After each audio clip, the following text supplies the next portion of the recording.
Hey guys, welcome back to the channel. Today I will be reviewing the Scooby-Doo episode Haunted House Hang-Up.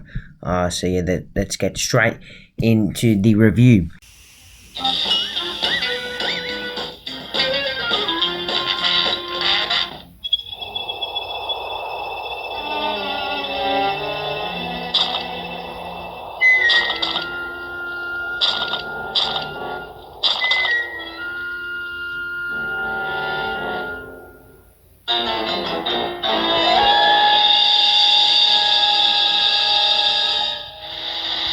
So the episode opens up in a really spooky way. I want to quickly say it was such a fantastic opening. As we see the spooky looking house, a well, and yeah, it's on the edge of the road, and we see this headless specter roaming around inside a spooky looking room with a candle. And then it cuts to the gang. They're inside the mystery machine. Shaggy and Scooby playing some pretty cool music. Anyway, they're ready to go to some festival. But when they come to a road, and they read a sign that they get lost, they don't know where to go. So they ask some mysterious looking guy called Aesha Shanks. Aesha.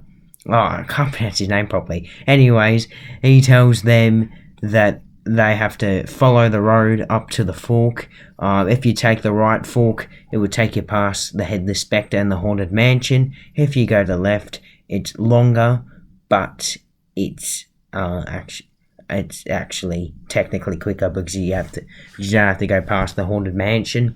Anyways, when the gang come to the fork in the road, they decide to go to the right because it's shorter. Unfortunately, the mystery machine overheats and they pretty much crash in front of the haunted mansion. They have to go put some water on the engine. So Shaggy and Scooby are picked to go and do so. And yeah, they get a bucket of water. They go and look for some water in the well. But unfortunately, there's this mysterious creepy ghost inside the well. He bobs up and chases after Shaggy and Scooby. He tells Shaggy and Scooby tell the gang that they saw a ghost.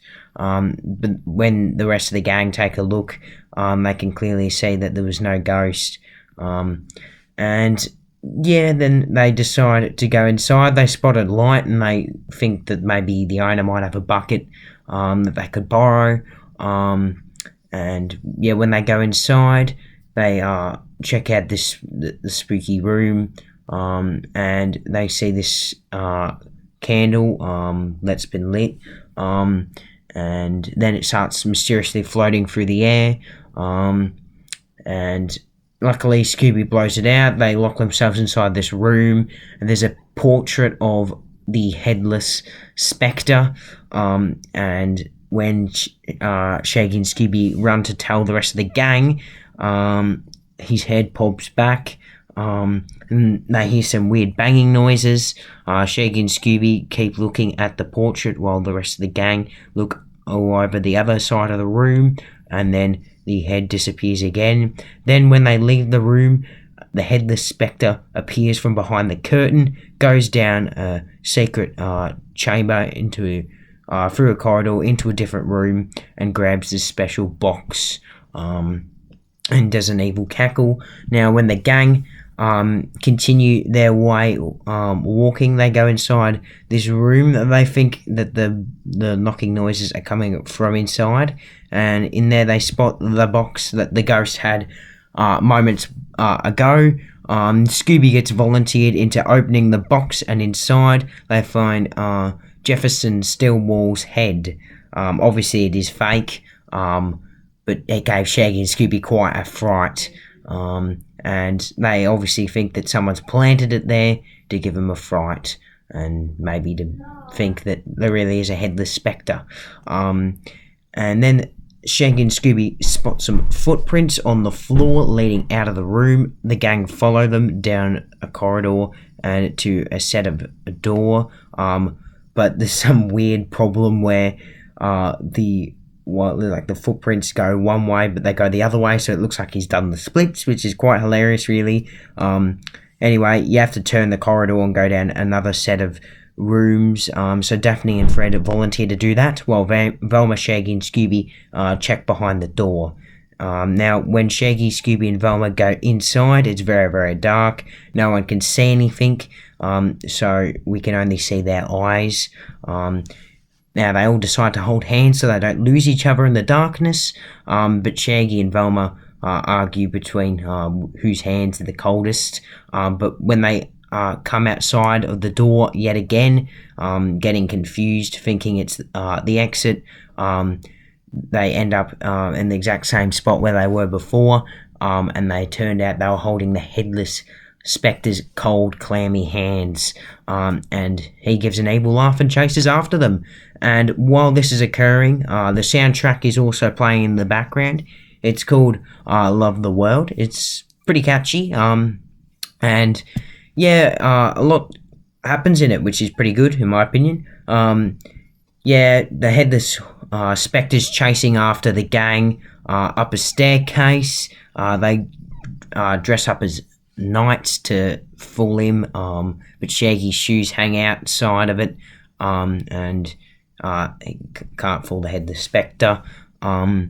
And they go chasing after each other in kitchens, in bedrooms, in the library, and eventually they go on this weird looking, I don't really know what it is, really. It's some weird type of mixture between a bike and a unicycle. Anyways, the gang, Scooby, Shaggy, and Velma jump on one, and the headless Specter jumps on another, chases them, and outside the window, they crash and they smash into the well.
Leaving the headless Specter back in the room.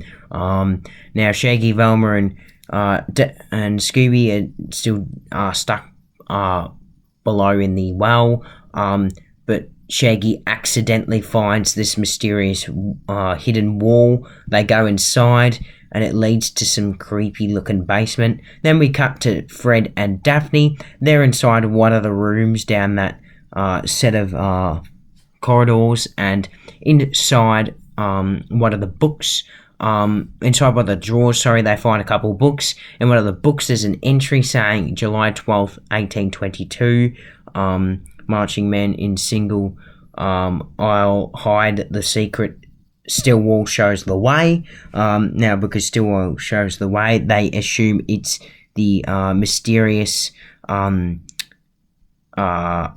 guy that's dressed up headless. Now, they accidentally find a hidden door below a rug, and they go down to that same basement where Velma, Shaggy, and Scooby are coming from the other way. And they hear some footsteps. They grab a couple cans to try and, jump whoever the people are, thinking it's someone evil. They realise it's Shaggy, Scooby, and Velma. And now inside those cans, Shaggy and Scooby get pretty hungry. They decide to eat whatever's in there. Turns out to be balloons. And the gang thinks it's pretty suspicious how someone would can balloons. Velma finds some pump, and Daphne then pumps one of the balloons with the pump and put a sheet over it. And it turns out that's what the well ghost was from earlier.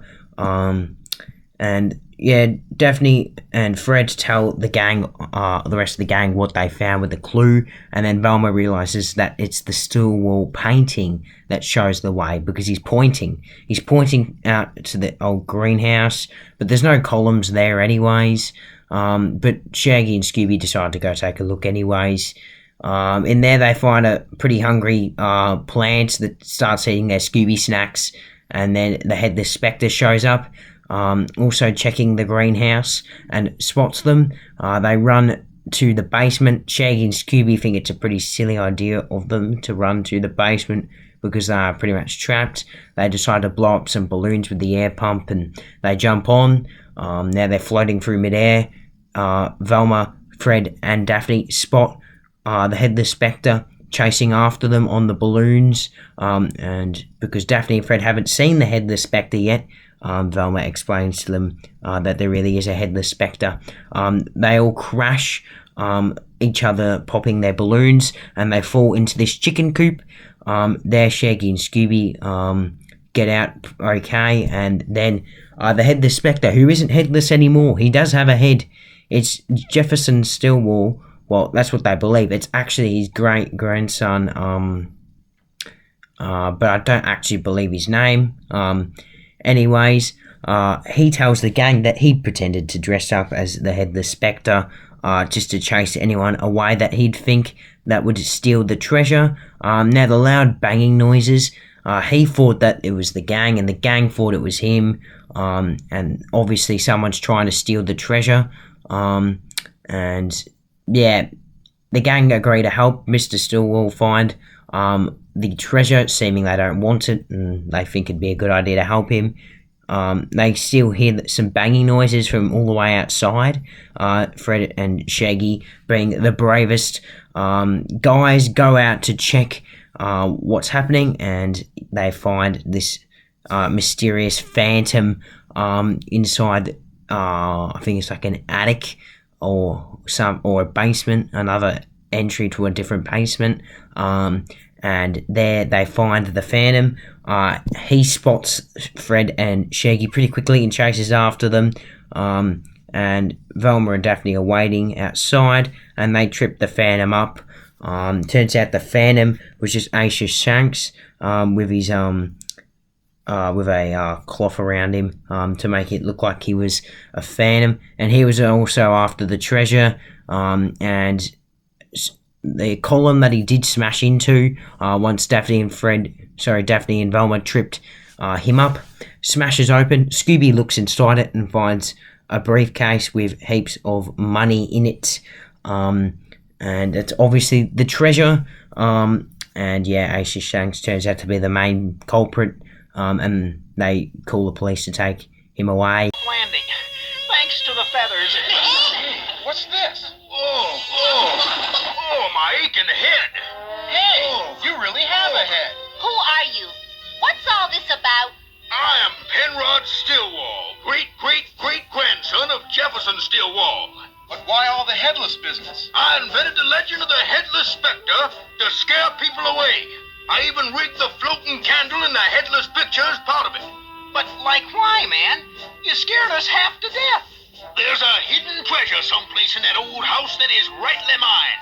I was afraid someone would find it and steal it. Gosh, we don't want it. We'll even help you look for it. The thumping noises. We thought you were making them. And I thought it was you. Sounds like a ghost in the attic. Let's go flush him out. We have to. I get dizzy in high places. Now let's see who our phony phantom really is. It's Aesha Shanks. My greedy neighbor, trying to steal the treasure. If there is a treasure, that is. That's it. It was supposed to be in a carpet bag. Like, wow, you're rich, Mr. Stillwell. And I'd have found it if it wasn't for you snoopers. How can I ever thank you young people? Just point us to the nearest pizza parlor before Scoob and I collapse from starvation. And Shaggy and Scooby go get some pizza, and they're going continue their journey to the festival, concluding the episode. So another pretty great episode. I give it a pretty solid 9 out of 10. I think it was a pretty fantastic episode. The Headless Spectre is just a pretty iconic villain. Everyone loves him. Everyone knows him. Everyone enjoys this episode, I feel. The character, Mr. Stillwell and Aesha Shanks were pretty cool, but it would have been cool to see maybe a few other characters. But it did have a really, really nice spooky atmosphere and setting. The setting of the haunted mansion was very, very, very cool. I feel like the Headless Spectre is just a villain that's just crying out for a really, really haunted location, and the mansion works really, really, really well with the Headless Spectre, making it a much better episode in my opinion. Overall, though, the mystery wasn't as good as the rest of the episodes in Season 2. It may beat a few, but not all of them, unfortunately, for this sake, because I really, really, really want to give it a 10.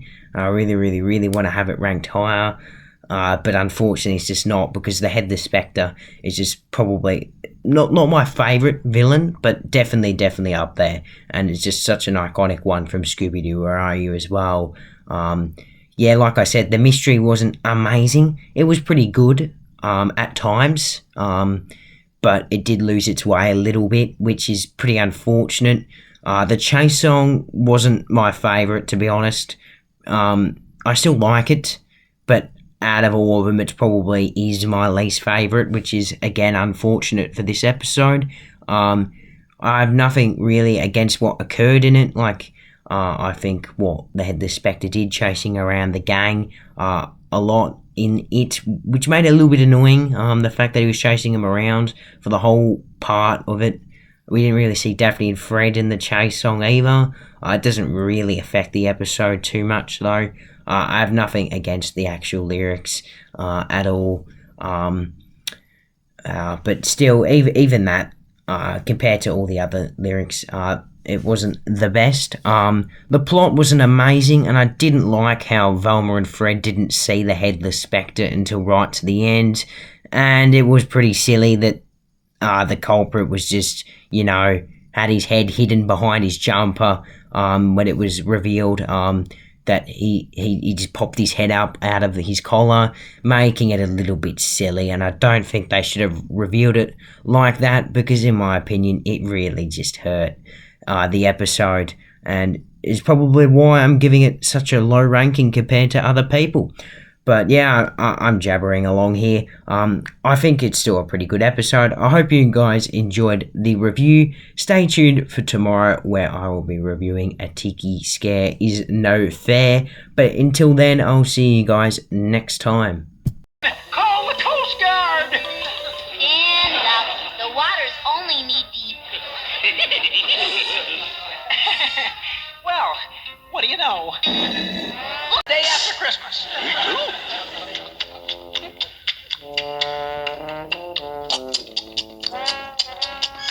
Huh?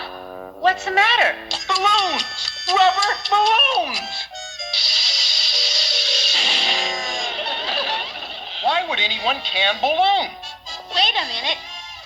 Does this helium gas spark an idea?